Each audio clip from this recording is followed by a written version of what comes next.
6 sətir və 5 sütundan ibarət cədvəl verilmişdir. Sağ tərəfdə həmin cədvəli qurmuşuq. 6 sətir və 5 sütunlu bir cədvəldir. İndi deyilən ardıcıllıqla əməliyyatları yerinə yetirirəm. İkinci və üçüncü sətrin bütün sütunları seçildikdən sonra merge cells əmri icra olunur. Merge cells əmri seçilmiş xanaları birləşdirir. Yəni həmin seçdiyim hissədə artıq birləşir və bir xana yaranır. Daha sonra 5-ci sətrin ilk iki xanasının hər biri üçün ayrı-ayrılıqda aşağıdakı əmr icra olunur. Burada da split cells pəncərəsi açılıb.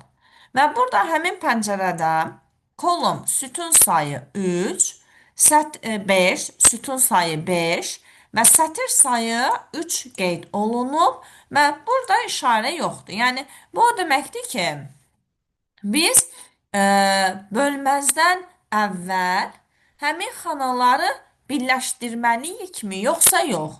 Burada işarə yoxdursa, biz həmin xanaları birləşdirmədən etməliyik. Yəni, buraya işarə qoyuruqsa, həmin seçilmiş xanalar birləşir, bir xana olur, sonra onu hissələrə bölürəm. Amma mən buraya işarə qoymuramsa, onda həmin seçdiyim xanalar birləşməyəcək. Hər birinə ayrı-ayrılıqda bunu tətbiq edəcəm. Və bizə deyirdi 5 dənə sütun, 3 dənə sətir olsun. Bu cür. Hər bir xana üçün ayrı-ayrılıqda 2 xana seçmişdim. Hər birində ayrı-ayrılıqda 5 sütun və 3 sətir yarandı.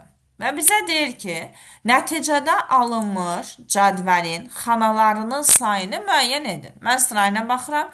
Burada 5 dənə xana var. Burada 1 dənə. Burada 5 dənə. Burada 5 dənə. İndi bura baxıram. Burada 5-in 3-ə idi. Yəni, bu hissəni nəzərdə tuturam.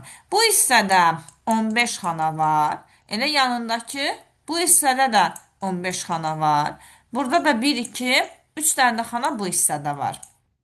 Və indi baxıram 30 dənə, 30 dənə, 33 dənə, 43 dənə, 48 və 49 dənə. Deməli, nəticədə alınmış cədvəlin xanalarının sayı doğru cavab 49.